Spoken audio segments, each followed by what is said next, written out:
Hi hello future doctors and parents. നമ്മളിന്നുള്ളത് കസാഖിസ്ഥാനിലാണ്. കസാഖിസ്ഥാനിലെ തന്നെ ഷിംഖൻ സിറ്റിയിലെ സൗത്ത് കസാഖിസ്ഥാൻ മെഡിക്കൽ അക്കാഡമിയിലാണ് ഇന്ന് നമ്മളുള്ളത്. ഇന്ന് നമ്മൾ ഈ യൂണിവേഴ്സിറ്റിനെ കുറിച്ച് പറയുകയാണെങ്കിൽ നമുക്ക് എല്ലാവർക്കും അറിയാം, കസാഖിസ്ഥാനിൽ തന്നെ വളരെ പ്രൈം ആയിട്ടുള്ള ഒരു ലൊക്കേഷനിലാണ് ഈ ഒരു യൂണിവേഴ്സിറ്റി സ്ഥിതി ചെയ്യുന്നത്. ഈ ഒരു യൂണിവേഴ്സിറ്റിയുടെ വിശേഷങ്ങൾ പറയുകയാണെങ്കിൽ ഈ യൂണിവേഴ്സിറ്റിയിൽ ഒരു വർഷത്തെ MBBS പ്രോഗ്രാമിന് വരുന്ന ഫീസ് $4400 ആണ്. ഇനി മറ്റ് പ്രത്യേകതകൾ നോക്കുകയാണെങ്കിൽ തന്നെ ഈ യൂണിവേഴ്സിറ്റിയിലെ അക്കോമഡേഷൻ, അതായത് ഹോസ്റ്റലിന് ഫീസ് വരുന്നത് ഏതാണ്ട് $800 ആണ് ഒരു വർഷത്തേക്കുള്ള ഫീസ് വരുന്നത്. ഇനി ഭക്ഷണത്തിനാണെങ്കിൽ ഇവിടെ ഇന്ത്യൻ മെസ് അവൈലബിൾ ആണ്. ഈ ഒരു ഇന്ത്യൻ മെസ്സിന് ഒരു വർഷത്തേക്കുള്ള ചാർജസ് വരുന്നത് $1200 ആണ്. ഇവിടെ രണ്ട് രീതിയിലും നിങ്ങൾക്ക് ഇവിടെ താമസിക്കാം.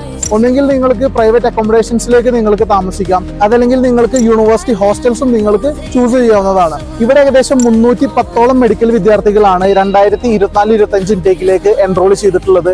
അതിൽ തന്നെ 130 മലയാളി സ്റ്റുഡൻസുകളും എൻറോൾ ചെയ്തിട്ടുണ്ട്. ഇനി സിറ്റിനെ കുറിച്ച് പറയുകയാണെങ്കിൽ ഈ ഷിംഖന്ദ് എന്ന് പറഞ്ഞിട്ടുള്ള സിറ്റി തഷ്കന്തിന്റെ വളരെ അടുത്ത് കിടക്കുന്ന ഒരു സിറ്റിയാണ്. സെൻട്രൽ ഏഷ്യയിലത്തെ രാജ്യങ്ങളായിട്ടുള്ള USSRന്റെ അണ്ടറിലായിരുന്നു തഷ്കന്തും ഷിംഖന്തും ഉണ്ടായിരുന്നത്. അപ്പൊ അതുകൊണ്ട് തന്നെ തഷ്കന്ത് എന്ന് പറഞ്ഞ സിറ്റിയിൽ നമുക്ക് പല യൂണിവേഴ്സിറ്റികളും കുട്ടികൾ പഠിക്കുന്നുണ്ട്.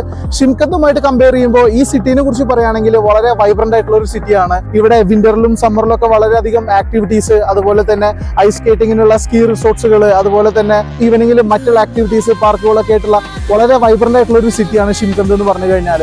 നമ്മൾ സൗത്ത് കസാഖിസ്ഥാൻ മെഡിക്കൽ അക്കാഡമിയെ കുറിച്ചിട്ടൊക്കെ ഒരുപാട് വീഡിയോകൾ ചെയ്തിട്ടുണ്ട്. ഗിൽബർട്ടൻ എഡ്യൂക്കേഷൻസുമായി ബന്ധപ്പെട്ട് സൗത്ത് കസാഖിസ്ഥാൻ മെഡിക്കൽ അക്കാഡമിയുടെ മുഴുവനായിട്ടുള്ള ഡീറ്റെയിൽസുകളെ കുറിച്ച് നിങ്ങൾ മനസ്സിലാക്കുക. Thank you.